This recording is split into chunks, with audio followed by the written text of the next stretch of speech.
Wait. What? Because we black, we all look alike? No, I didn't go that. See, I appreciate that. You left me. Oh, come on, man. You left me. Come on, bruh. Yeah, he To thought understand how I am set apart. I just think it deals with more so doing daily what most people do occasionally. So, Terence, go ahead.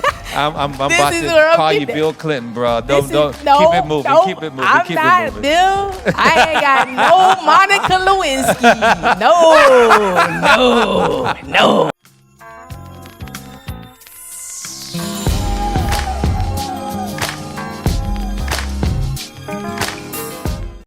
We're back. Episode. Hold on. I forgot to say this. No, actually, just keep it rolling. Let's keep it rolling. We're on number 3. We're on number 3. Sure. We're on number 3. My favorite number. Number 3. Tres. Number 3. Tres. Yes. However you say it in other languages. Tres. Yeah, we don't have to We're reset back. that. Yeah. I apologize for the hiatus. People is busy. Responsibilities be creeping up, man. I'm sorry. I got more than, content to take care of. But I got y'all, because y'all been hounding me every single week after that second episode for episode 3. I'm so sorry, but I got you. We're back. And today, I got the fellas with me. Since it is unintentionally men's mental health. But I got the fellas with me. I got Lee. I pointed the wrong way. Lee is in that direction. And I got Terence. Wait. What? Because we black, we all look alike? No, I didn't go that. See, I'm just saying. he's trying to TMZ me, and he's not going to get me today. No. We all look alike, bro. Fellas, how are you? We're going to skip over that. How are you, fellas? Love you too, bro. He ain't gonna let me get past it. I'm trying to just smoothly Yeah, you I'm tried talking to, about forgetting this the first episode, man. Forgive me. tried to breeze past that. There's no, listen, bro, no harm, no foul. We good. He says that now. Wait till this camera turn off. No, we He good, gonna let man. me hear it. No, man, I don't do that. I don't do that. I don't wait. I don't wait till you go to bed to turn on the light and whoop your behind like my mother did me back in the day. It's all right. I ain't gonna I'm do a that victim to of you. that. I'm a victim of that too. I ain't gonna do that to you. How are y'all feeling today? I'm great, man. I'm good. It's been a season for sure. But You got that right. I'm thankful for it. Actually, really thankful for it because it's helping me to see more of me. So, but I'm in a good space. For sure. As far as for me, I mean, overall, it's actually been good, especially the fact that I was able to get away for a couple of weeks out of town, out on the West Coast for work in a nice sunny California. So I do appreciate that. You part. left me. Oh, come on, man. You left me. Come on, bruh. Yeah, he thought I was gonna let it slide. He left me for Why? 2 whole weeks while he out in My California. job took me there, man. I'm not Job. hearing none of that. It's a great place for a vacation. He left Job. Work. Work me. and vacation. But Work, Was the man. work requiring you to go to the beach? Yeah. There's cars on the beach, man. There's trucks on the beach.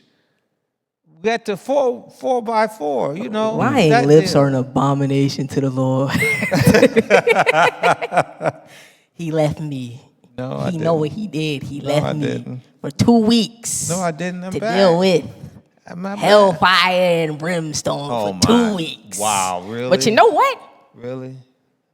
I could say myself, I walked through the fire and I came out unscathed because of who I got with me. So, Oh, my goodness. It's Michigan, bruh. How hot it's going to be in the early spring in Michigan. it's 88 degrees. It's Fire. 88 degrees right now, I think. Yeah, it's 85 right now, and it's the afternoon, so it's pretty hot to me. about time. I was getting a little worried, but Yeah, it's June. Yep. Go ahead. I prefer that cold. Anyway. oh no. See? Yeah. See. He the Y'all- odd man out. Of course. Sure is. I'm always be the odd man out, and that's okay with me. You know, Differences, love them. Lee, we can do this podcast and just like. Yeah. We gotta have Speaking of him differences, behind the camera. y'all gonna have to forgive me because, I'm the cold man. Of course, I like that cold weather. I'm from Illinois. It don't get no colder than over there besides North Pole. But I'll be the odd man out, so it's fine. Speaking of differences, today, for this topic, we are going to talk about the topic of being set apart in life. So, to open up, the starter question that I have, and yes, I gotta read it because it's that long.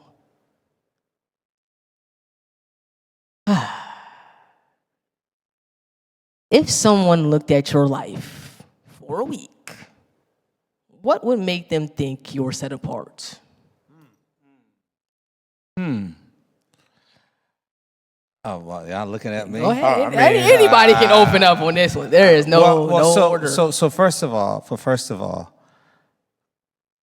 it's a good question. Thank you. I think most of all, we all have been set apart when we made a choice. When we chose Christ, we chosen to be set apart. The only thing is, like the old Mission Impossible movies. If you choose to accept this mission, a lot of us don't choose to accept the mission, because when we understand what the mission entails, to be set apart requires us to go through a preparation stage. And that preparation stage comes some trials, some revelations about ourselves. And a lot of the preparation is even done behind the scenes where no one sees. Because a lot of times, when we read the stories in the Bible, or we see people who have been called to some type of mission, we usually see the end product. But we don't see those things that we go through behind the scene. Just a little short note. Think about creation. The Sabbath was a day that was set apart. But before we could get to the day of rest, God did work on 6 days, designing the planet, making it fit for mankind, and then fitting mankind, man and woman, together on that 6th day, culminating with that, so that man can thrive and be on their own. And their only dependence was on their Creator. Just imagine all the things that went into before the Sabbath was that special day was set apart. There's a bunch of preparation for us to get to that day of rest. So just thinking about set apart, to be set apart requires preparation, sometimes behind the scenes before it is revealed. But we got to choose the mission. I would say for me, if somebody spent a week around me, right, that's the question, and would be able to understand how I am set apart, I just think it deals with more so doing daily what most people do occasionally. And what I mean by that is for instance, some of my mentees and, kids that are around me, I'm a big Jonathan McReynolds fan. A lot of people have heard me who truly know me know this. And some of the kids that hang out with me now, because that's something that they always hear me listening to, they're like, hey, can we play Jonathan McReynolds? Can we play I'm Not Lucky, I'm Loved? But because of the model that they see, now that is something that they take interest in because they see how important it is to me. They see how important prayer is to me. but they also see a side that we don't see in a lot of Christians, like, hey, I'm sorry. Hey, my fault. Hey, I don't know this, but let's find out together. So I would say just my vulnerability and open honesty about sometimes I don't know. The things that I do know, I'll share with you. And when I fall short, I'll let you know and I'll come back and apologize to you. And I think because of that, people can see that I'm set apart because it's like, hey, he's an open book. He doesn't mind sharing the fact that he's human. He doesn't hide behind a degree, a accomplishment, a reward, a title. Anybody who knows me knows that I could really care less about from a standpoint of like being in leadership, from a standpoint of if I lose my title today, I'm still a child of God. I'm still a Christian. I still am a follower of Christ. So at the end of everything, that's who I am. I'm not my titles, although those help me minister, those help me do the things that God has called me to do. But I would say doing daily what most people do occasionally, but in the midst of that, being human enough to say, hey, I know you're used to me doing this. There's been times where the kids may say, well, Leon, you didn't pray or you didn't do this. I'm like, oh, I thought we were going to do this. And it may have been me I'm never going to not pray intentionally, but you get caught up with certain things in your life. And you're like, oh, Leon, you didn't do this. Or what about when we do this? Now it's ingrained in their minds that, hey, this is a routine. This is who we are. This is not just something that people tell us to do. This is a lifestyle that we live.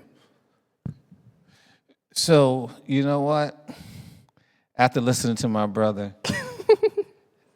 I just thought about my answers like, doggone, I sound like a politician with the spin of the definition, what it looks like to be set apart. But I guess to truly say, could people spend a week with me, could they tell that I'm set apart? If they know my profession and they see my motto as Lee had mentioned, I pray that they can tell that I'm set apart.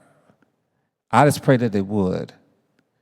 Because for me, honestly, I don't know if they would see it.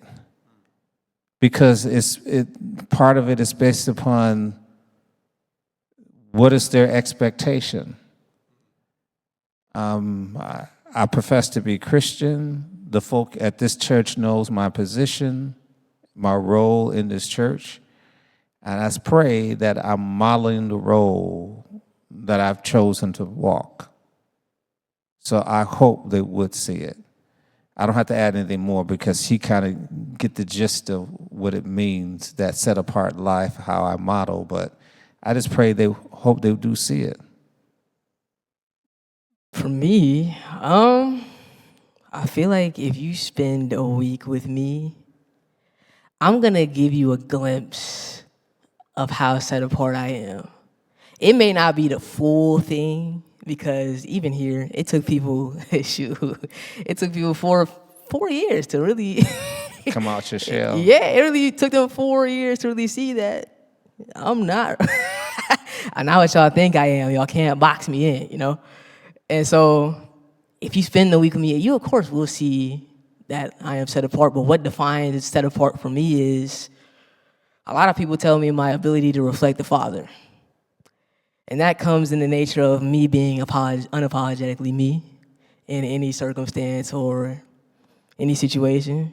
And so I'm not going to really be the person that you want me to be. I'm going to be the person that you need me to be, whether that's with a friendship, relationship, girlfriend, father, son, daughter, any position that you put me in. I'm going to be myself. I'm going to be me because this is who God destined me to be. I'm not made to hide who I am or hide the talents that I have or hide the light that I have in here. It's supposed to be shown. It's supposed to be reflected. It's supposed to be revealed so people can see that the Father is in you. The Father is working through you. The love that the Father has is right there in you. So If it did take a week for you to see, I mean, yeah, it's possible because I'm unpredictable in a way, to the point where you may think I might not show you a lot of things, but it all depends on the time or the situation or the atmosphere that you encounter me in, honestly. Because if you encounter me in, let's say, an atmosphere of church, obviously you're going to encounter me either running around here, either up there, either seeing me walk around, either seeing me grab my dad's things, either seeing me smile and say hi to people. You're going to see not so much a minimal side of me, but you'll see a decent side of me, a decent side that's pretty much focused on getting everything around here functioning and things like that.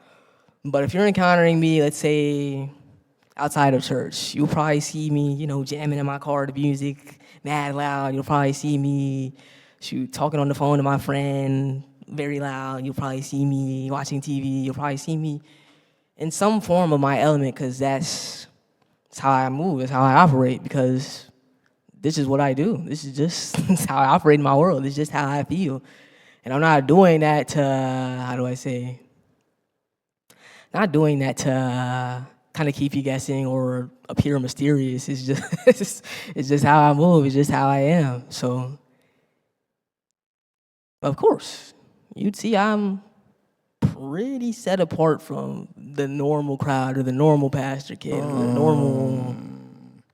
So now you're making me have some questions. Go ahead. To the both of you all. Because you open up a can of worms. Yay. But the worms are good. The worms Yay. are good. But it's and I guess this is the reason I kind of posed the question that I did. Because can you feel the week that I watch you two and I see you fall, do you stop being set apart because you fall? So maybe that's the reason why I probably started off not answering the question directly. Like I said, did the political spin of what being set apart is, going through a transformation phase, some stuff being revealed in yourself so that you and God can get that thing fixed before you now out on the stage and people see you in mission. Does being set apart mean that we have it together and the flaws are minimal to none? I see you fall. Do you fail to be set apart? That's my question to you all. Nah. And I say no to the point of, if you see any failure or any fault in somebody as them instantly being the exact same as everybody else, or them being, just like everybody else, then that's more of a you issue than them.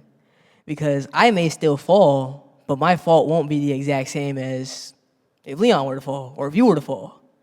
The failure comes in a different cadence or a different encounter or a different element, a different atmosphere, anything that's different. And how I handle that fall will also be different than how Leon handles that fall.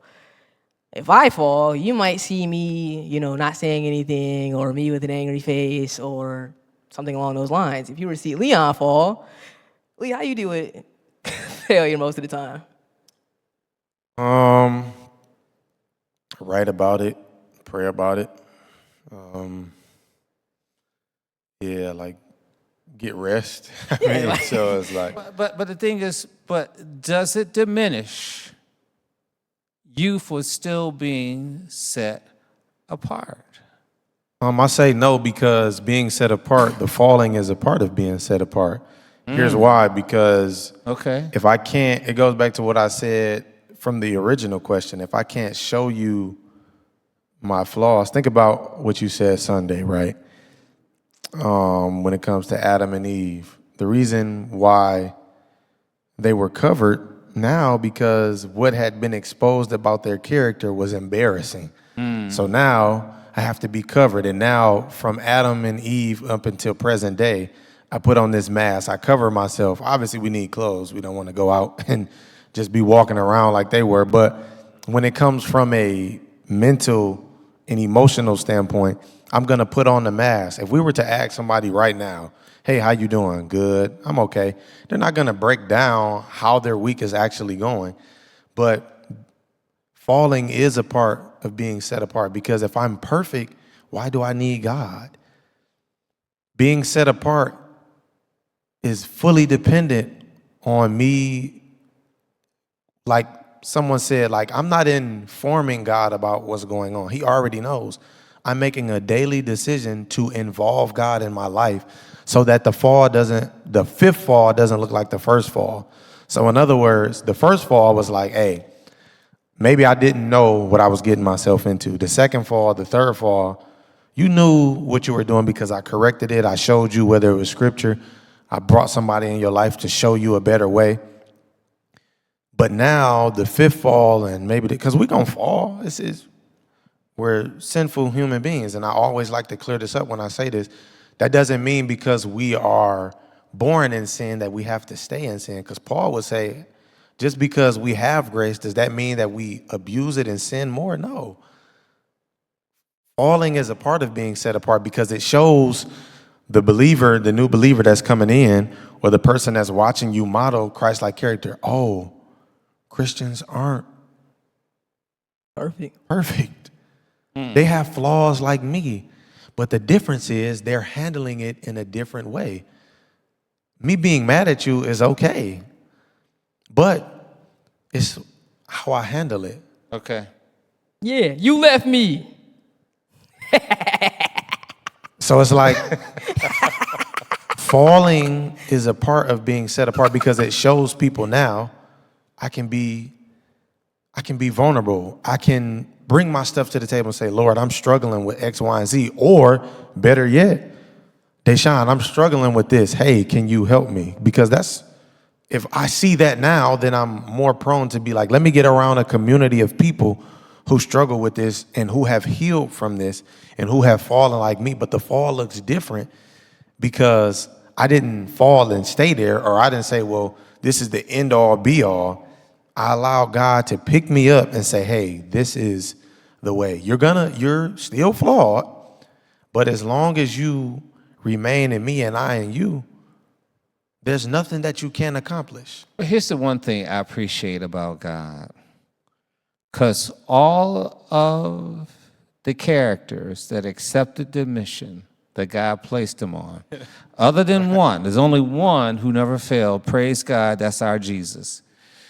But all the others, the apostles, Abraham, Moses, they all were called for mission. They accepted the mission. They were set apart, prepared, and went through the whole thing. God put them on stage, and through God, they succeeded. But they also showed where they had moral failures. And David had like one of the worst ones. But then and then even for just one reason, just one reason, and then I'll yield back.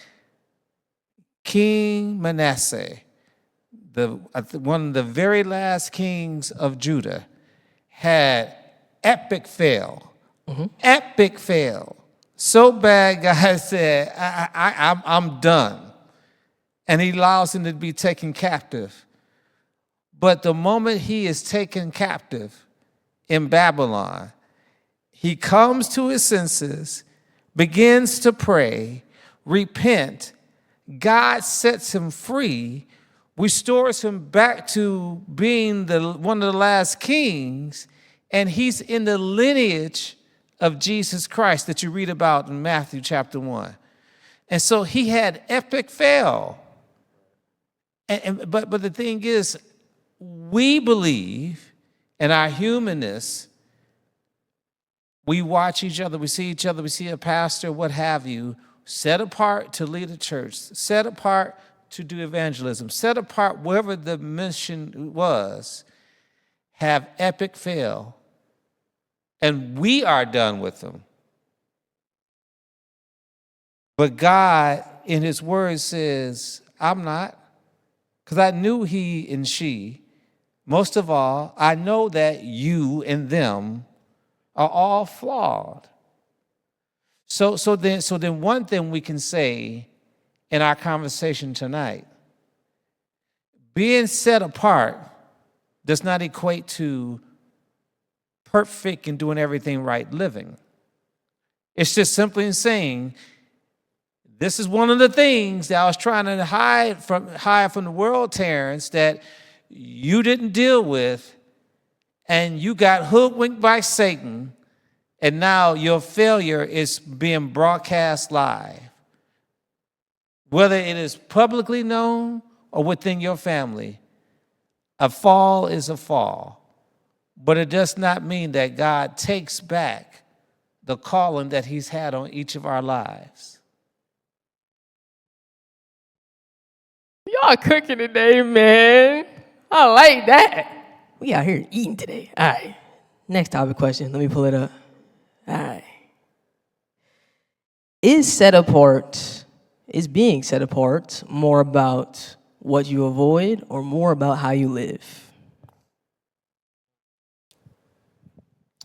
I would say how you live. Most people avoid things, so how am I being set apart if I avoid? Right, that's what most people tend to do. Right, we're called to be a peculiar people, different, and different isn't women wearing long skirts. Different isn't I wear a tie instead of a t-shirt. Although those things, I guess, matter to whomever. There are going to be people with two-piece suits that bust hell wide open. And does that mean that you and I stop wearing ties, or I'm discouraging people from wearing what they want to, like wearing a tie, wearing a dress? Like, no. But that's not what the gospel is about. That's not what my faith journey, my personal walk is about. And you see so many people 40, 50, finally realizing like, man, my own mother taught me wrong. My own father taught me wrong. My grandparents didn't really know God. Mm-hmm. And it wasn't necessarily any fault of their own. I was telling a kid yesterday, like, people only know what they know. Mm-hmm. So that's where grace kicks in. I was telling a woman earlier, like, we get so irritated with people, like, well, man, Leon, he does this. I can't stand when he does this. And I'm like, man, how many people really take the time to take a step back, like, dang, I see how God feel now. Like, nobody really takes the time to be like, man, I'm tripping on DayShaun, I'm tripping on Elder T, but I'm doing stuff that's upsetting God right now. Mm-hmm. Okay. But I don't take I can't make that connection. I can't make that correlation to like the fact that I'm still here saying what I'm saying in the midst of me saying it. And I'm talking about how somebody else is rude and disrespectful. Now, is it right? Of course not. Do I just let somebody know? That's why we have boundaries. But grace should discipline you to say, hey, this is what I was on before. But because of God's grace for me, I have to allow him to continue to show me grace towards others. Because what we think is when we get saved and when we get baptized, we get a leadership role that everything changes. Like, no, things get more intense because Satan has seen you make a intentional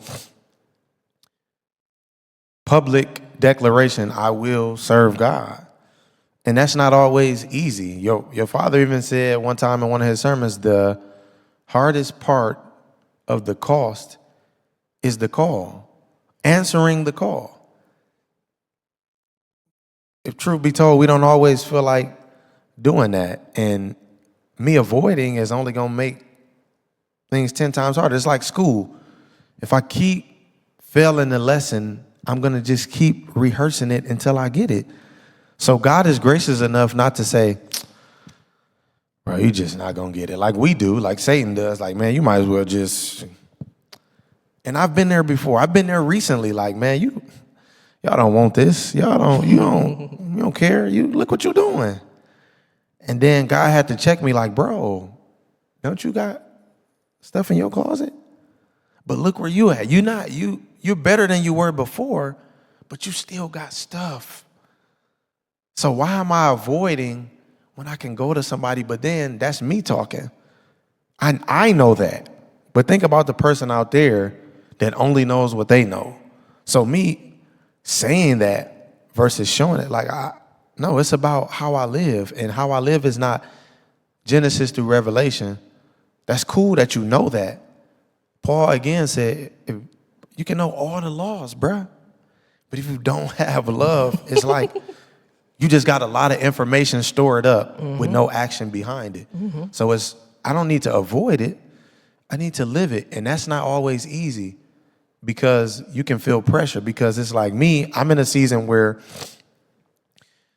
I've always been proud to be a Christian. I've always been bold about serving God. I've never been embarrassed about that. But it's like now, over these past, I would say 3 years, I'm in a position where not just at work, not just at Burns, but I'm involved with youth everywhere I go. I'm interacting with people, and people have questions. People have concerns. They have needs. And now I'm in the position of those who I saw before me who were leaders. Like, oh, I need you to answer this for me. I need you to pray. I need you to, better yet, can you walk with me through this thing? So now it's like, yeah, I'm used to praying for my friends, calling them, checking up on them, going to church with them. Bro, I need you to really walk with me. And that's different for me because now I don't got to have all the answers, but it's like, dang, I haven't experienced this before. And God, you telling me to walk with this person that I don't even have a core. I don't even know what this feels like that they're dealing with.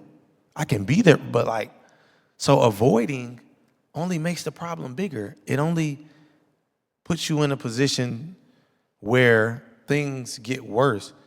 But how you live is a part of addressing the fact that, like I said, I'm human, but I'm allowing God's grace, his mercy, and his unconditional love, not only to transform me, but that I can also one day extend that. So you said it's something that we avoid or that we live. Sometimes it's a bit of both. And here's a good example. I was looking at this thing while you were talking. So, Manoah's wife, barren, one's child. Israel is in trouble again, this time with the Philistines. This is in Judges. So we look in the life of Samson. Before he was born, his mama was told to avoid the following things: drink and any other forbidden fruit. She can't even drink wine. I'm sorry, she couldn't. The drink was the wine or any other alcoholic drink or any other forbidden food. Why? Because her son was to be a Nazarene or a Nazarite. What does the word Nazarite mean? To be consecrated to, devoted to, set apart. And we all know the biggest thing that she was to avoid was putting a razor to that man's head. And so the thing is God placing objects in the place of faith? If you check these boxes, your boy's gonna be all right. When he grows up, if he continues to check these boxes, you'll be all right. And I don't think that God was stuck on just the physical obedience of Samson, but his faith in what he's being told. So I believe there are certain things that when we are set apart, our living will say we will have to avoid. Because there's things in my life I have to avoid. They're not good for me. They will take me away from him. But the avoidance is not so that I can appease God. The avoidance is so I don't hurt myself. And so God is saying, look, Terence, you will hurt yourself by being amongst these people, by looking at this thing or listening to that thing or following that path. Because I know your weaknesses. These things will trip you up. So yes, to be set apart for my work may mean that I need to put away some things or put away some people, because those things or those people are going to get in the way between you and I. So God knows best. So what I'm saying in a nutshell, I'm not saying the things that we are avoiding for us to do our own work and be self-reliant. I'm saying God asks us to avoid some things, to put away some things, because those are the things that are get in the way or become little g gods and could potentially take his place versus him being first in our life. So I think it's a bit of both. I mean, I agree. I feel like it's a bit of both when it's dealing with your life. For example, back in high school, I had some friends who they were indulging in a lot of crazy activities. Yeah. They would do things like smoke weed. Yeah. They would bring drinks to school and drink, and they would, of course, fornicate with other women. Dang. I was not participating in these things, of course. Oh, okay. But Okay. You that, did not. Never mind. Be No, careful. wait. Behave This is where yourself, I'm getting Terrence. at. This is where I'm Behave getting at. yourself, Terrence. This- Behave yourself, Terrence. Go ahead. I'm about is to where I'm call you getting at. Bill Clinton, bro. This Keep it moving. no, Keep it moving. I'm Keep not it moving. Bill. I ain't got no Monica Lewinsky. No.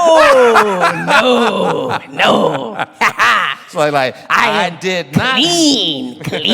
Amen. Not saying you're unclean if you do it, but hey. Amen.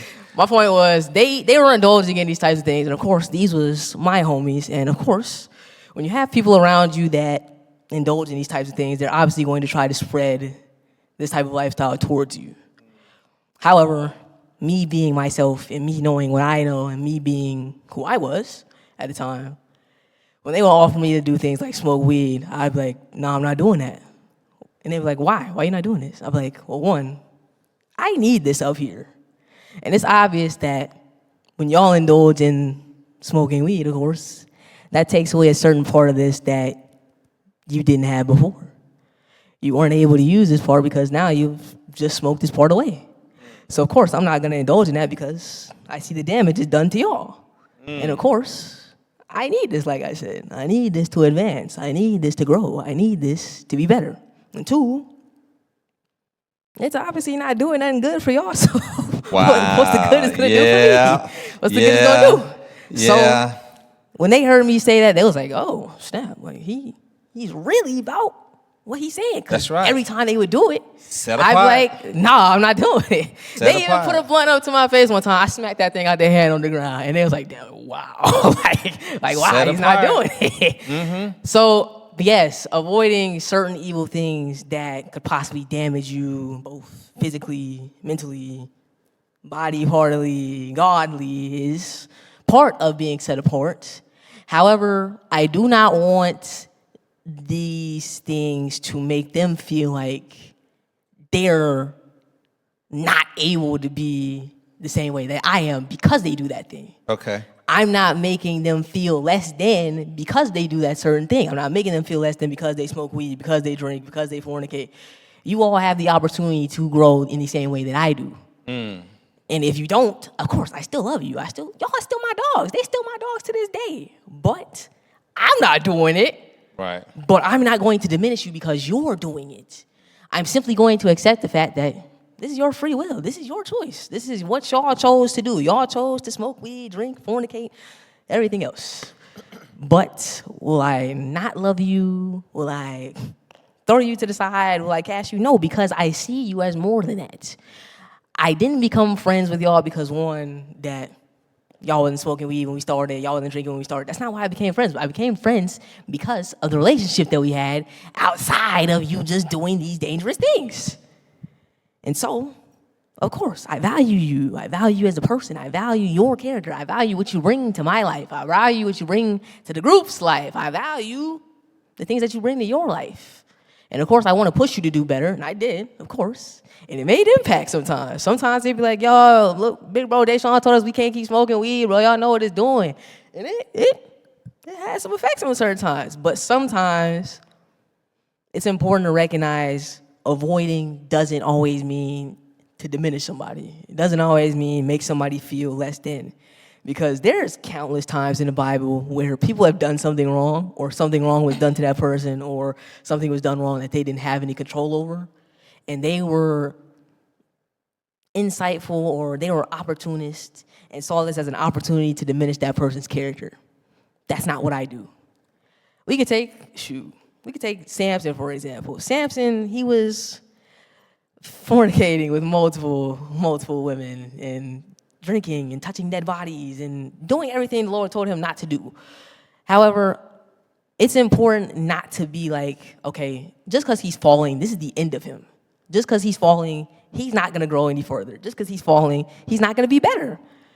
Samson still, in spite of all those faults, managed to do what God set him to do in the first place. That's he still right. managed to wipe most of the Philistines out, Right. even in death.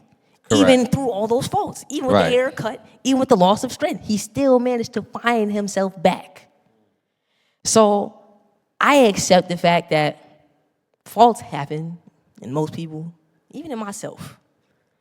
And because you fall, it doesn't mean that I'm going to avoid you. I'm, of course, going to be there for you because I'm the type of person to always let somebody know, listen, it don't matter what we go through. If we fight, if we argue, if you're mad at me, if you don't like me, if you get upset, anything, I'm always going to be there for you and have love for you. It does not matter what you do. And people hear this and they be like, nah, you just saying that. Nah, you just saying that. Until they see the actions that I do that despite all of that, that dispute all of that. And so it's important to not only just preach being set apart, but practice also becomes a big part of that. If you cannot practice your love, if you cannot practice not diminishing somebody, if you cannot practice grace, if you cannot practice mercy like Leon asked, if you cannot practice vulnerability, if you cannot practice standing your ground on what you believe in the face of these dangers, in the face of temptation, you're not gonna be invincible to every temptation, and so you will fall. So let's just get that out the way. But if you cannot practice these things, you only do nothing but live your life a lie. And that's not what God wants you to do. It's not what you've been called to do. It's not what you're supposed to be doing. Because who wants to live their life a lie? You're not living your life the way you are supposed to do or the way God wants you to do it. You're living your life the way the masses want you to live your life. You're living your life the way foolishness wants you to do. And so being set apart, if you cannot couple all these things in how you live, then of course you'll only fall short to the danger. So now this leads me to another question. Mm-hmm. Because we believe, most of us believe, that we are set apart for the call. The mission should go without a hitch. Everything should work out like clockwork. After all, we've been called to do a mission for God. We go on that mission for God. Everything should go smoothly while we're on that mission for God. If we need food, food is provided. If we need transportation, transportation is provided. A place to stay is provided. The harvest, of course, is already provided because it is plenteous. I'm going out on that mission to take care of the harvest.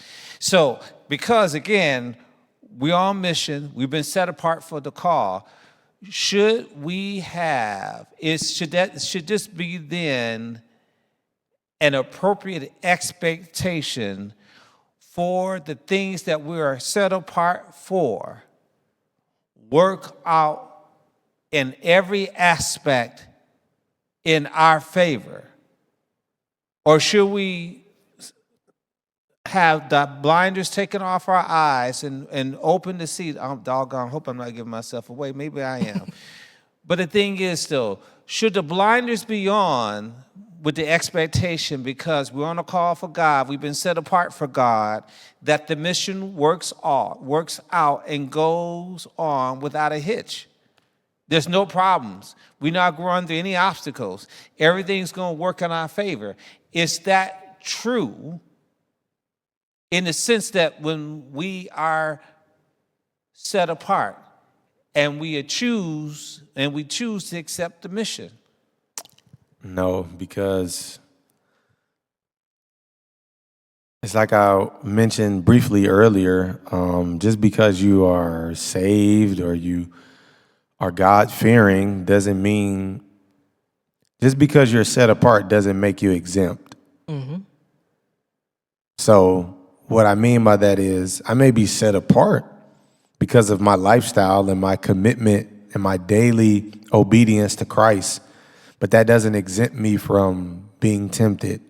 That doesn't. No. So let me clarify. I'm not saying that you fail.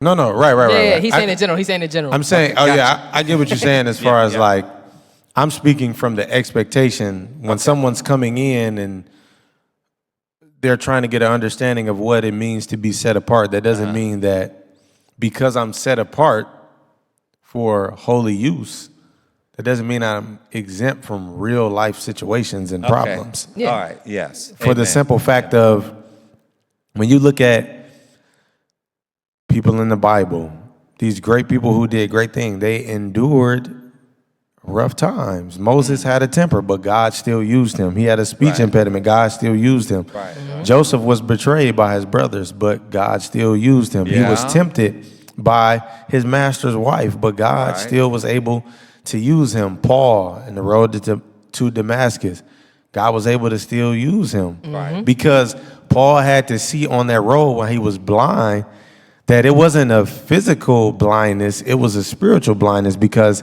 he at one point was like a Pharisee, because he was strict and by the book and all of this stuff. And he had to have that encounter with God, like, yo, this is what it's about. And after that, him and all his imperfections, he was able not only to witness to multiple people, but he was able to bring somebody like Timothy along and finish his work after. That's what it's about. It's not about, oh, well, he has these labels, because we've even seen it in our own churches.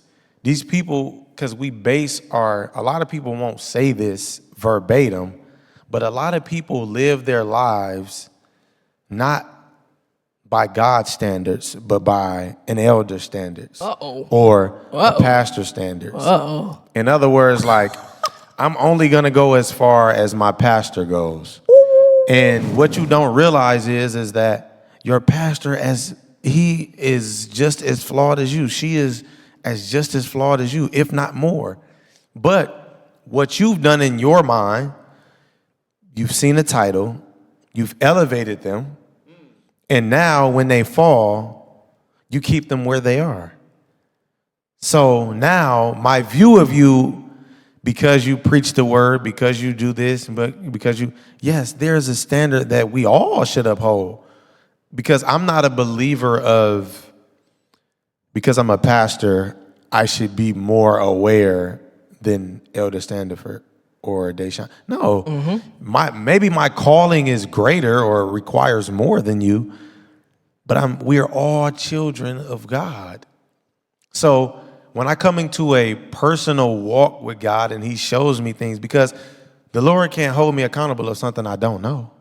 He's only going to hold me accountable for the things that I've seen, that I've understood, and that I know.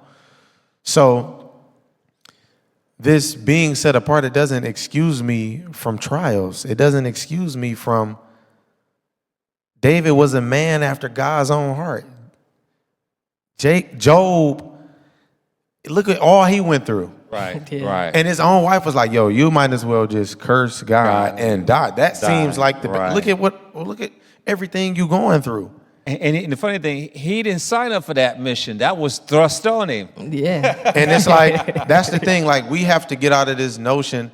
But I think it goes back to you only know what you know. Like somebody probably told you that this is how church goes. This is how Christians are. And you walked in with that narrative. And then when it was opposite of the narrative, now you were confused. And instead of asking questions, you decided to either leave or this is how everybody is. So now here goes the mass. I can't trust Elder Standifer because the last time I trusted an elder, they ran off and told my business. Set apart doesn't mean that I'm exempt. It just means that I have come into the knowledge of something that everybody has the opportunity to learn about, but not everyone will because of various reasons. But set apart doesn't mean exempt at the end of the day because we're all going through real world problems. Even if you want to look at celebrities, you look at a person like Robin Williams, a really good actor, but in the end, he committed suicide. Why? Because he wasn't happy inside. You look at Michael Jackson, people say all of these different things about Michael Jackson, but if you listen closely, as a grown man, he didn't have a childhood. So you see him attracted to different things as a grown man. You're like, bro, you're not a child anymore. But he didn't have a space to where he could do that. Yeah. And now we put it into Christian terms. People don't have spaces or believe they have spaces to where they can truly, in being set apart, be flawed at the same time. Because set apart doesn't mean perfect. It means back then, this is how I handled situations. But because I'm set apart, God has shown me a way that even in the midst of anger, pain, trials, God is going to cover me. And this is how I can handle it. I agree, like literally. Like, if you walking through life just because you fell under the title that you're set apart and you think that everything's just gonna be peachy keen from then on, you've been lied to. And I feel like because we've seen multiple verses in the Bible of saying, believe in the Lord and trust in the Lord and he'll take care of everything, he'll guide your path, da da da da. But people act like that path from then on will not have no bumps. There will be no detours. There will be no sadness, no pain, no anything to actually grow you. And so it causes us to kind of live in a lie in a way. And I want to say that message has kind of gotten twisted. I could date it all the way back to the apostles, honestly, but it's gotten lost over the years of what is the path directly from God and what is the path you're trying to create in your own head. To the point where if the path doesn't go as smoothly as I want it to go, people will be like, no, God ain't do that to me. He ain't do that to me. He didn't give me this to believe. He didn't give me this to go through. And then when he actually gives you something that's literally like meant for you to grow from, you'll be like, nah, that wasn't the one, God. That wasn't it. I don't like that. That wasn't the way I wanted it to go. It wasn't the path that I wanted it to be. It wasn't the comfortability that I wanted it to be comfortable with. And I feel like you only hinder yourself from growth when you walk with the blinders on, because that's the main point of being down here, is to grow, is to be better than you were yesterday, is to be better as a Christian as a whole. And when you, I don't want to say blind, but let's say when you walk in fantasy over reality, let's put it that way, you kind of lose your perspective on certain situations when they're available. Like, for example, I can take myself. When I took this creative director thing here, no, I did not expect it to be peachy keen. You know as well as I do that the minute I got down from that pulpit, a problem happened just like that, didn't it? It happened just like that.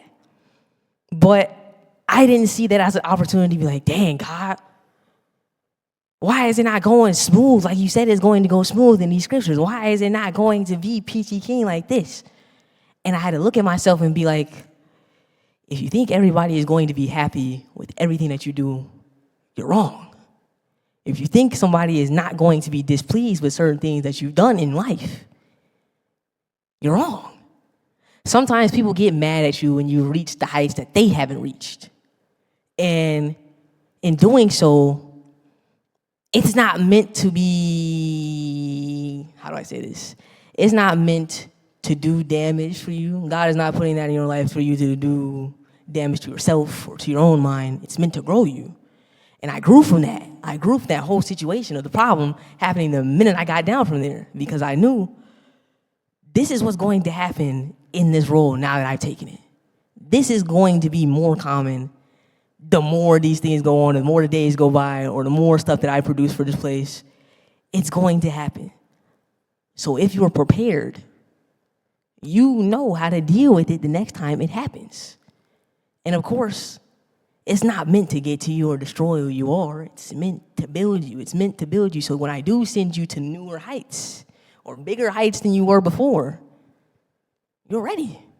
You're prepared. So don't walk with blinders on. It's fantasy. It's not real. I think the other part too that we see is the fact that it's more than us and God in this space here. There's also a devil who's not in line now that you join the other squad and wants to disrupt the mission of God by getting next to you. And as you say, the false expectation that the calling that God has placed in my life, that everything's going to go smooth, there won't be any bumps in the road, we're sadly mistaken, because as you mentioned, there's a lot of examples, even in Jesus' walk on this planet. Everyone he touched, everybody was blessed. But doggone did the Pharisees and the Sadducees and even some of his disciples at times wore his nerves. And so, but the thing is, God doesn't give up on us, and he's not deterred from the mission when Satan tries to infiltrate. All righty. Oh, we cooking today. I like this one. This one, great episode. Oh, episode 3 with a bang. All right. Next question. How do we live differently in a way that still feels real in today's world? So that means, so then now what you're saying is, how do we? So that means all of us then, like I said in the very beginning of this podcast, then that means, based upon that statement, we all have been set apart. Some of us for greater missions, as you mentioned. Some of us for what we perceive not so great, but in the eyes of God, is important, because we each have an opportunity to fulfill the calling that we all been called to. The most important one is, now that you're here, go back and get someone else. Yep. And so we all are been called. Go ahead, my brother. I just wanted to get that out. I would say for me, I think something that has allowed me, when God shows me what I need to do, how I need to live, is being very practical, intentional, first intentional, practical, and personal. I was having a conversation with a kid yesterday, and we had a conversation that I won't go too deep into for the sake of him and my respect for him or whatever, but the conversation just was around like discipline and behavior. And I just simply asked him, like, hey, man, where do you want to be? Like, where do you want to end up? I shared some things that we both have in common or had in common when I was his age, that even still try to creep up in my life, whether it's a temper. I know for a fact, people who know me, my patience can definitely wear thin. I feel like this year that has been exposed wholeheartedly in terms of my patience with certain things. But nonetheless, I lack patience. That's the moral of it. But I'm like, hey, man, nothing that you're doing is new. The same things that you are doing, people struggle in those same areas at your age and as adults. The things that you think are new and improved, they're not. It's just a new year. That's all it is. That's the only new thing about it. So now you have to ask yourself where you end up. And then I was telling them, and me, I don't like being long-winded when I'm talking to kids or just in general, because it can feel like I'm doing a sermon or I'm on a podcast. But I'm like, well, I mean, I ain't gonna talk your head off. And he turned to me, he was like, but I need that. And for a minute, I'm like, I'm in the car. He's like, man, I need those moments. And the same kid, a few days ago, I had to get on him, unfortunately, be a little firm with him. And he was like, man, thank you. And that would be the last thing I would expect him to say to me. He may be irritated or he may be like, all right. But he was like, thank you for that. Like, if you didn't say that to me, I probably would still be upset. So it's things like that. And I noticed I didn't go on my phone and I didn't look up John 3:16. I didn't look up Philippians 4:13, although those will help him once he understands that. But I did something intentional, practical, and personal. I was able to pray that morning, not knowing what my day would look like, not knowing what conversations I would have with individuals. But then a situation takes place. I'm moved to intervene and have a conversation when it's just he and I in the car.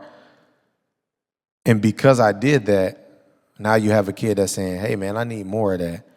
Or 2 days before that, if you wouldn't have called me and told me what you told me in the way that you told me, I probably would have handled this differently. Those are the things that people need to see. You may not give somebody $300. You may not take place in buying somebody a car. But I always think about when I make a choice, like at some point, God is going to see me face to face and say, bro, what did you do with the time you had here on earth? What did you do with the gifts, the opportunities, and the people I put you in proximity in? And that is something that doesn't weigh on me because that then sounds like pressure.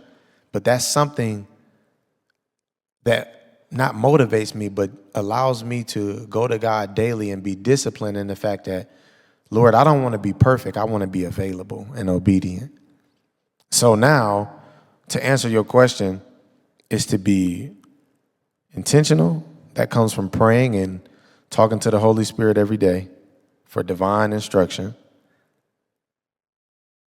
Being practical, meaning I'm not deep. I'm not trying to do a whole bunch of quotes and show the hermeneutics and all of that. Like, I'm not trying to do that.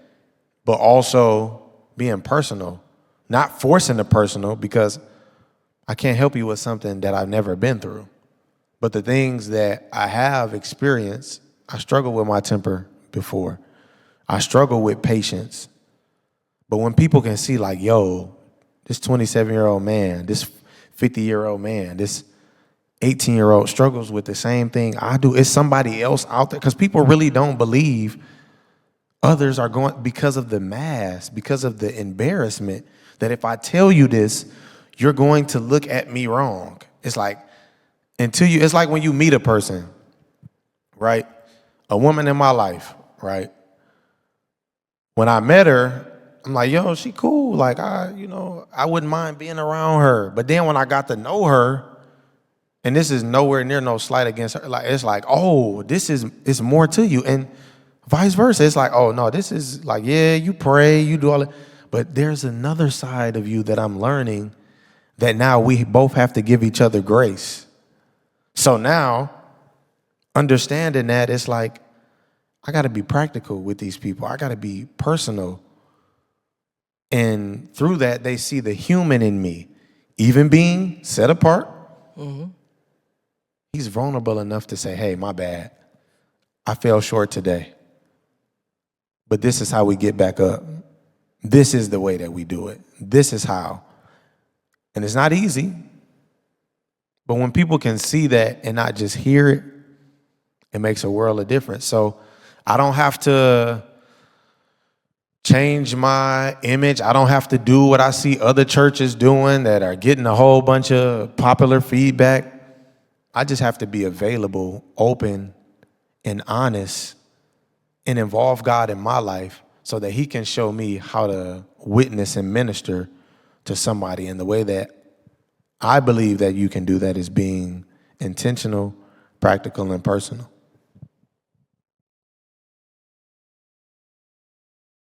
Restate your question again, so make sure I have it correctly. How do we basically? Oh, let me read it. How do we live differently in a way that still feels real in today's world? Of lately, I just been praying for the Holy Spirit. If you were on prayer meeting, you heard me pray about it. Last week at church, I've been asking for him. And I just recognize the need just to surrender daily. I still got some habits that need to change. They're not necessarily bad, but they get in the way between him and I. There's stuff I need to move off out of my life. Absolutely. Apps on my phone that gets me distracted.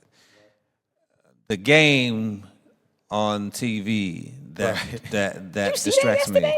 Yeah, I was watching the games portion, but the thing is, there's other more. Listen, there's other things that God said I would love for you to do, but you got too much stuff in the way, and I think the short answer is ask God, reveal to me all the stuff that's in the way, and then He says this is in the way. I got to be ready to move it out.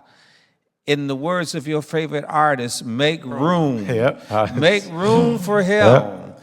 And so you know, I love that song. I'm a huge Jonathan McReynolds fan too. But the thing is, it's like my life is now getting to the point I need to make more room for him. So I'm. It's like, God, get this out, get this out, get this out, get this out. And so even, and I do this, I go back and forth with this. This is crazy. And recognizing certain stuff as a distraction, I start deleting the games that I have on my phone. Only until one day, it's a slow day, brother, I get bored, and I start adding them back on. I got a work phone and a personal phone, and both of those phones have dumb games on them. And my excuse is, well, I'm up in age now. I want to exercise my mind, not allow it to grow dull and what have you. So some games are worth the while, but it's like, I don't need this. I don't need that. I don't need the other. There's a bunch of stuff that God has placed in my possession that I need to study, put together, so then, because it's part of the mission. And so, to kind of wrap up my answer, is simply asking God to help me remove the distractions, that He can take up more room in my heart.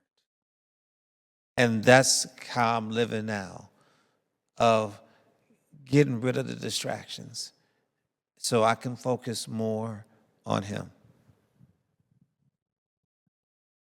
Me, I kind of cherish the ability to be understanding as a form of being set apart. When a lot of people come to me with, seeking advice or even questions about myself or questions about other aspects of things, I always take it into account their position in life and my position, because their current position may not be the exact same as mine. They may be at a different growing space than where I am at right now. And so self-awareness comes into play when I see, how do I say this? I see if I'm not suitable to fully understand where you're coming from. I think out of a perspective outside of myself, and I can see where the other person is coming from now, because I'm not looking at how I am anymore. I'm looking at how you may be, your frame of mind. I'm looking at your thing. So empathy plays a role in it as well, because when you're empathetic, you start to recognize feelings, or you start to recognize the mental strength of somebody else, because their mental strength is also always different than yours, and they may not be able to take certain things that you were able to take. So when I give them advice, I'll be like, okay,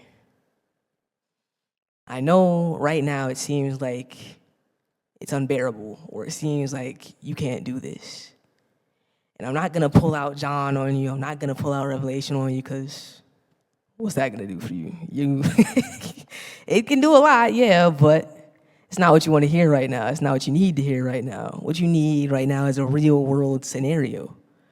You need something that you can quickly equate to, so that way you can understand the message that I'm trying to give to you, or the message that God is trying to get me to give to you. In doing that, a lot of people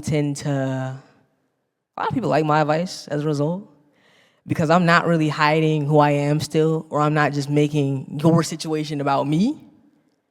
I'm fully acknowledging where you're at. I'm fully respecting how you feel. I'm fully aware of what you're trying to communicate to me. And I'm in turn helping you get through this problem that you're trying to get through. So it's not always about you, how you feel, or where you're at, or making the situation about yourself. Sometimes empathy is needed to really reach somebody's heart, because without empathy, you really don't think of anybody else's feelings but your own. Without it, I feel being open-minded also plays a very big role, like Lee said a little bit. When you're open, you're starting to be receptive of, okay, this person is going through this. And what you're hearing from them may be wild to your ears. It may be like, dang, I would have never did that. But at the end of the day, it's not about you. And so when you're open, you hear, okay, I can see it now. I can see where the problem was. I can see where the damage was. So here's where I'm not going to judge you for what you've done. I'm not going to judge you for blah, blah, blah. This is where you're at. And I'm respectful of it. I respect where you're at, because at the end of the day, we're both growing in the same space. We're both growing in life. And so the best thing I can do for you is to encourage you that you've got this. You can move through this. You're not less than because, you don't know what to do, or you're trying to find the problem, or you're stuck, or you feel stuck. The best thing you can do is to either, one, be patient for a solution. Two, you can have somebody in your corner that can help you, even in your search for the solution. Or you can try to find a solution yourself. I'm not going to leave you through any of those choices, but even still, whatever you choose, I am respectful of it because that is how open my heart is to you and what you've got going on. I think when we try to, use a lot of the things that I don't want to blame the older generation again, but hey, y'all got to take the hit on this one. A lot of times the older generation has, not your generation, but a lot of the time the older generation has instilled a script or a play or a notion that when you are moving through life, if you do not have this, then at the end of the day, you're not moving in the way this faith is supposed to be exercised. Because it's not the way that we have exercised it. And I feel like when you recognize a X amount of grace or X amount of mercy, as Leah said, then you'll recognize that this script was pretty faulty altogether. It wasn't really real. It wasn't really real life as people seek today. It wasn't really vulnerable as I seek, because at the end of the day, I'm not saying nothing that actually came from my heart. I'm saying what somebody else told me. I'm saying what somebody else educated me with. And in turn, it's caused me to lose my touch on what's really going on, what people are really feeling, what is really happening around me. Self-awareness is gone because I'm operating off my own script. I'm operating off the script that's been drilled into my brain. So then, being set apart from what you both said, even what I said, especially what you just said, being set apart, it's not doing the mission according to you. Jesus said in his own word, I'm not doing or saying the words of my own, but I'm doing the will of the one who has sent me. Mm-hmm. We always talk about Jesus' famous line in the Garden of Gethsemane, not my will, but thy will be done. Mm-hmm. And even in the Holy Spirit, Jesus says the Holy Spirit will come not speaking his own words, but the words of the one who sent me. So if the mission is a task for me to do, but I didn't create the mission, God creates the mission, I choose to go on the mission. And because why am I asking him how to complete the mission that he's called us to do? And I love how you said that, because there's a lot of us, even in my generation, I've heard folk who is even from your generation who says, this is the script that we're supposed to follow to complete the work. But each mission is different, because the folk that we're sent to reach are different. Mm-hmm. How can we then expect that the script that worked over here back in the day is going to be the same script that's going to work here today? And I've said this before, and I say it again. They don't with it. The fact that I complied does not mean you had me. I just complied. Mm-hmm. That's it. It doesn't mean that you have my heart. And because we had a lot of people who complied, it doesn't mean that they had God's heart. They had the compliance. They had the sacrifice, but did they have his heart? I think part of being set apart, being called for mission, especially on the general mission that we all have been given, is for us to potentially throw the hook, even hook a fish, maybe reel them in, and allow the Holy Spirit to do the cleaning, to do the rest. And the most that we will do even further in the mission that you've already mentioned is to model the one who sent me. True. I think when you let go of the fear of what everybody else will think regarding your own mission or your own journey, your own path, whatever God has destined you to do, that's when things become way clearer. I can use a personal example. For example, this happened not too long ago. My mom had came to me and told me and said that somebody in the church had ran to her and raised some sort of complaint about actually this exact same hoodie that I have on right now in church. Because as some of you know, when I come here, I'm comfortable. I'm dressing comfortable because, one, I'm always moving around. I'm always doing what I got to do. I'm always trying to make this thing go as smoothly as possible, whether that is Pop having his mic under his tie and everybody's hearing him sound like he's underwater, or me going up and down to make sure everything's straight, his mic got batteries, things like that.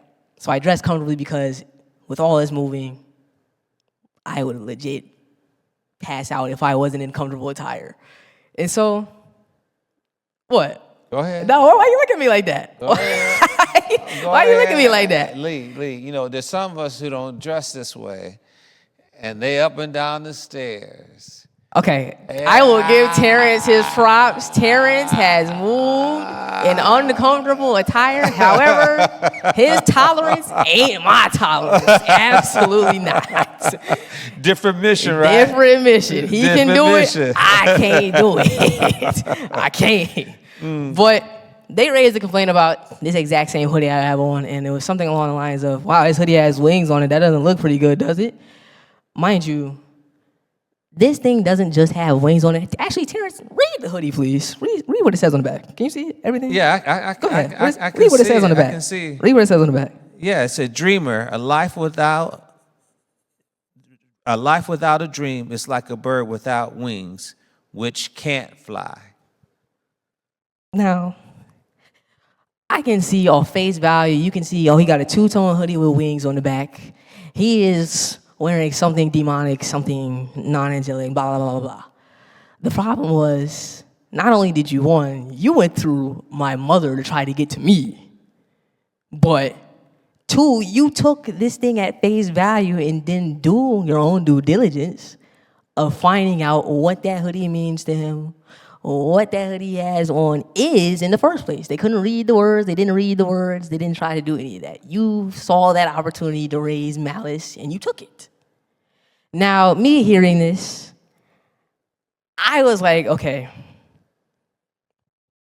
this is inevitable regardless of what church it is, because certain people in here operate off culture and not personal experience or personal journey. Some people operate off just culture, and culture drives them. It drives what they do. It drives what they think. It drives their own opinions to the point where if you ain't following their culture, then, of course, complaints gonna happen. And so I'm like, okay, I'm not going to reciprocate any of this energy, but the next time somebody raises a complaint to you about this or anything that I have on, you send those people to me, and I will handle it. Now, I wasn't saying that as, okay, I'm about to handle it maliciously, or I'm about to put them down, I'm about to knock them down. Go Liam Neeson. Yeah, exactly. That's what it sounded like a little bit. I wasn't saying that to be like, yeah, I'm about to knock you down. I'm about to explain to you why, because it's obvious you're operating off of only an assumption right now, and that assumption is leading you to a false judgment or poor judgment. And so when it comes to the opinions of others, we tend to let that kind of drive the ballpark sometimes. Affect the call. Exactly. And there's a verse in Proverbs, I believe it's 24 and let's say 29. And it says, fear of human opinion disables, but trusting in God protects you from that. In spite of no matter how many people may feel uncomfortable with what I got on, you may see this hoodie this weekend and be uncomfortable. I'm telling you right now, I'm going to wear it. I can't. In here, I'm going to wear it.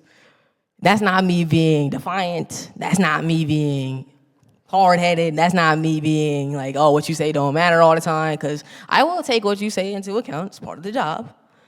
But at the end of the day, this is just how I am.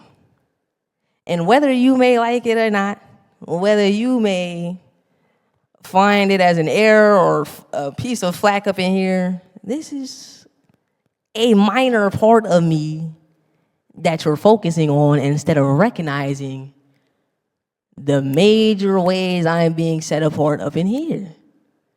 You're picking my clothes as a main target as to why he can be set apart really in front of everybody else in here, instead of looking at the things that I've done so far already and being like, that clothes don't really matter, that hoodie don't really matter.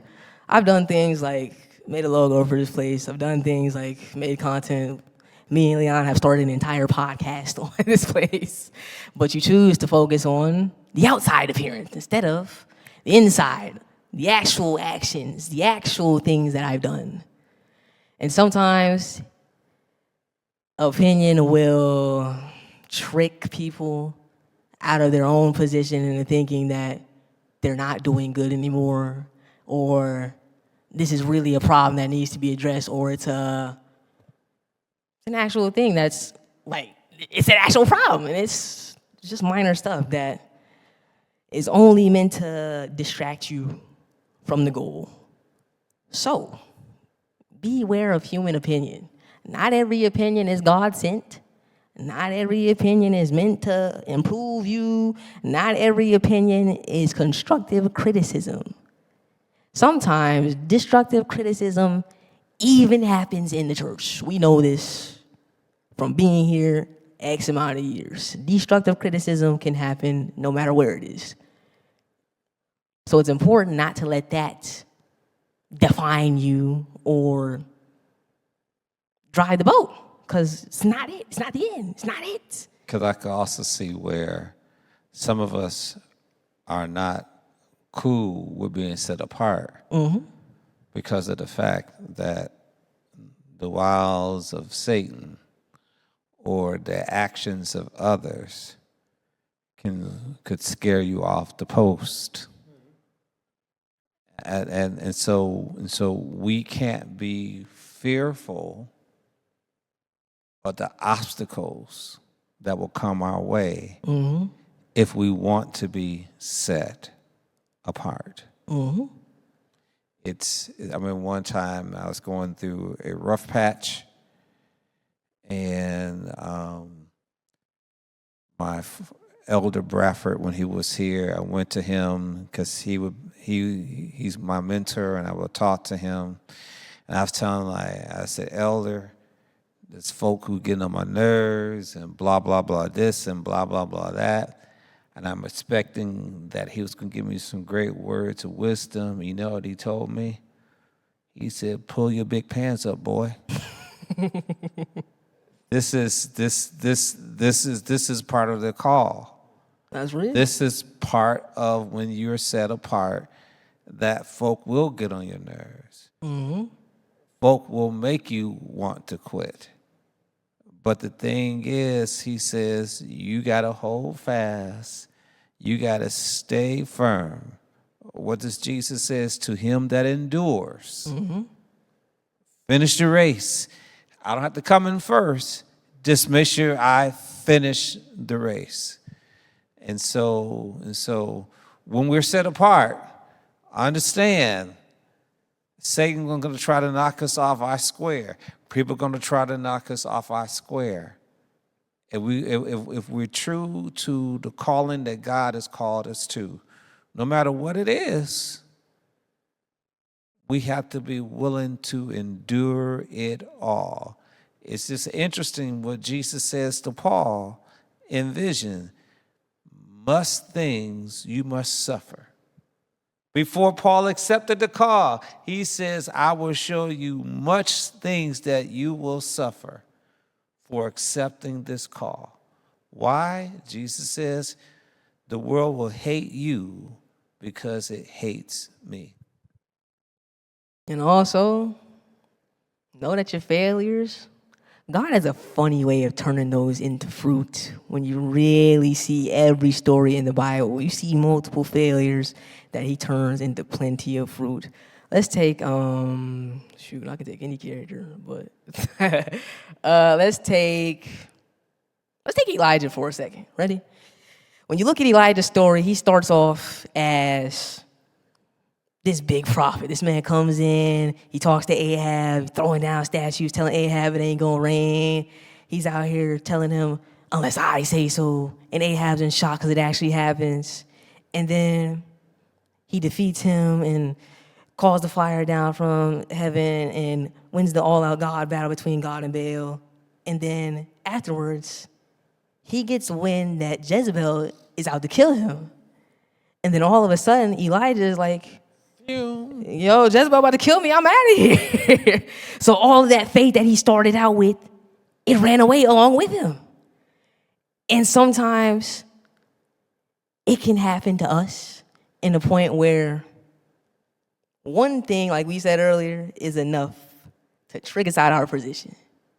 And sometimes we find ourselves, just like Elijah is on the mountain, we're talking about, where is the Lord God? Where is he? And sometimes God will be like, yo, Elijah, he's not going to be in the fire, or he's not going to be in the big boom way that we expect him to be. He's going to be like, I'm right here. I'm here. Why you run? I'm here. It's important to recognize that through all of these things that happen, through all of these things that we've been called to be set apart for, know that he is always there through every single storm that is there. Every single road bump, every detour, he's always there. Joshua, I believe it's 1:9, it says famously, be strong and courageous, for the Lord your God is with you wherever you go. Recognize that he is in it with you. You're not going through this thing alone. He's right there with a still small voice telling you, you got it. You're going to get through it. You're going to be okay. And this right here, this temporary thing, this little failure that you have kind of let throw you off a little bit, I'm about to turn this into fruit for you if you just let me, if you just stay with me. Recognize that you're not going through life alone. You may feel you have no family, no friends, don't know anybody in your corner, but you're wrong. You got the big dog right with you. He ain't going nowhere. He's there every single time when you least expect it. At your lowest, that's when he's the most there. Because at the end of the day, he loves you more than anybody, more than anything. And why? Why would he forsake you at your lowest? Sometimes when we're at our lowest point, we're open to the greatest change. And in the moment of us being at our lowest, this is an opportunity to see, okay, what is the point of this thing happening to me? Why is this happening to me? What is the point? Where can I grow? What can I gain? What can I learn? Where is the opportunity that God is putting for me, and where can I find it? It's similar to how when Job was suffering unexpectedly, he was like, why? What's happening to me? Why is this happening to me? What's going on? What is God trying to get me to do? Now, he had people that were trying to throw him off. Like Lee mentioned earlier, he said, why don't you just curse God and get him up out of here and die? But he also had his own reconciliation of, okay, whatever it is, I'm going to endure it. I'm going to go through it. Because at the end of the day, he doesn't think like how I think. So this journey is obviously his doing. And whatever his doing is, I know that in my heart, it's only going to be for the best of me. Regardless of how much I may not like the process, how much I may not like how it's going, how much I may not like how hard he dropped me on my head or how hard he made me hit this. It's always going to be for your best. You may not like the process, but at the end of the day, don't let that trick you out of recognizing the goal, recognizing the growth, recognizing the opportunity to learn. Because at the end of the day, that's what builds you into being set apart, is that experience, that learning, that opportunity to be better. And with that, you can't be defeated no more. No matter what comes your way, with consistent growth, you'll only be even more set apart than you were before. And when people see you, you're going to be like a whole new person to them, a whole new world, just like I was. So, Lee, what are your final thoughts on this being set apart? Your final thoughts. I would say, for me, when it comes to being set apart in a way that most people can understand, because I think a lot of us talk up here to a certain group of people, and maybe that's because God has you there. Like you talked about the greater mission. Some of our missions are greater. That doesn't mean that my mission is less than yours or vice versa. It just means God requires a little bit more from me than he may someone else, because he knows all of us individually and personally. So he knows if I do this with Terence, then it'll be successful. If I try to do this with Leon, I can still use him, but not in this way, because I know him. He's my child. So when we talk about being set apart, I think outside of me saying that because you're set apart, that doesn't mean that you're exempt, being intentional, practical, and personal. I would say that realize that being set apart for whatever God has called you to, allow God to help you learn, apply, and share. Every day or every Sabbath in Sabbath school, I always pray that prayer with my students, if you want to call them students, but the youth, the kids, I tell them, hey, our whole goal here, not just in Sabbath school, but in your personal walk, is for you to learn what God is showing you, apply it to your life daily, and share it with someone along the way. Being set apart is that very thing, allowing God to show you yourself, but also learn who he's called you to be in the midst of you feeling like this is who I am, this is the end all be all. Allow God to help you learn more about who you are through him. Apply it, and then share it with someone along the way. Scriptures are important. Bible studies are necessary. Revivals are important. Meetings are important. But if we don't have the practical and personal things, the unconditional love, the grace and mercy, all of it is just information that has been given over long periods of time. So when it comes to being set apart, realize that because I'm set apart, it doesn't mean that I won't endure trials or that I'm exempt because I'm on God's side. But also, in enduring, you're able to have knowledge of things that everyone has access to if they involve God in their life, but not everyone will. But understanding that even in my darkest hour, God is with me, even being set apart. Set apart is not pressure, it's preparation. And through that preparation, God is allowing you to do three things. Learn more about him and who you are through him. Apply that very thing. And then share it. Not share it when you get a position. Not share it when you have been put on a pedestal or you're getting a lot of notoriety. Even in the midst of your flaws, share those things. Hey, I'm set apart. You're set apart too. Amen. This is how I know that. But even in the midst of being set apart, we'll fall short. But the way we got up last time, or the way we stayed down last time, this is how God is telling us to get up and move forward. Final thought? Final thought. Go ahead. That phrase "say less," I think Lee covered a lot of things that I would say. I'm going to say less, but one of the things I'm just going to highlight is the preparation part. A lot of it is done behind the scenes when you think about it. There's things that God is going to reveal to you that needs to be changed. There's some spaces in your life that needs to be cleared out. There's some stuff that we're going to have to avoid so that it becomes a part of who we are, because God doesn't want nothing to become between He and us. And so I just simply say, we all have been called. Accept the mission. We'll be surprised when we accept the mission that God has for us, where He will take us. And understand that when there's bumps in the road because of a Satan who's coming after, and also as well the haters who's going to hate, it's going to be some obstacles. It doesn't mean that the call is going to be perfect, but it's going to be some moments where God's going to say, are you going to trust me? I sent you on the mission. Are you going to trust me? And finally, to bring up one other point that you mentioned before, it's God's mission. It's God's call.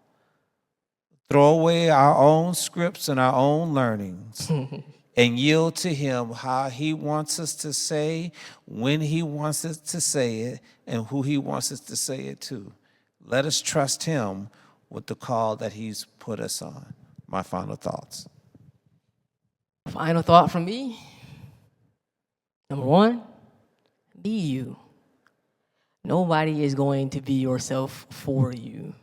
And if you're too scared to be yourself, that's a problem. One, God did not make you the way you were for you to hide that. Reveal your light. Let your light shine. Because at the end of the day, I promise you, you'll win countless more souls by being yourself rather than being something you're not. 2, trust in Him, but also recognize that in your suffering is not the end. Suffering is only temporary. At the end of every light, or at the end of every tunnel, there is light on the other side. Amen. So Amen. Wait for that light on the other side, because at the end, that light is what you want to get to. And finally, watch out for human opinions. Sometimes, I know, you want to listen to that church lady that's been sitting here for 50 years, been going in and out, sitting in that same back pew, and you think she has it all, and you want to be like that. But I promise you, that act that she has put up is 9 times out of 10 a facade. Do not let the actions or the opinion of others trick you out of being set apart. Because in the end, they have their mission they're supposed to do, but so do you. And if it does not align with what they think or they like or they believe, it's okay. Because at the end of the day, you're not on that mission to impress them. You're on that mission to impress God. And without that, the mission is faulty. Because at the end of the day, you don't want to put your life in the hands of those that can only give you the spoils of the earth.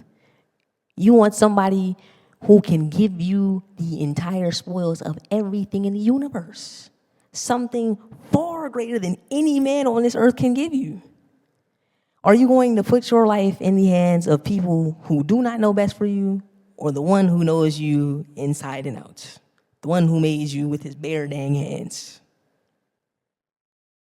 With that being said, I hope y'all enjoyed Beyond the Pew, episode 3. Episode 3. 3. Boys' night.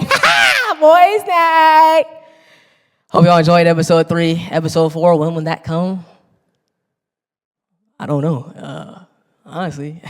We'll get back to y'all on that. Yeah, we'll get But it's back coming to soon. this. Yeah, soon. I just say that. I'll be just like the Lord. Soon.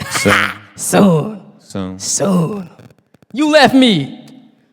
Soon. Help this guy. But episode 3, I hope y'all enjoyed. Always remember, you on a mission. And without that, it's going to be hard. But hey, that mission is going to make you the best you've ever seen. Okay? Beyond the Pew, episode 3, we out of here. Bam!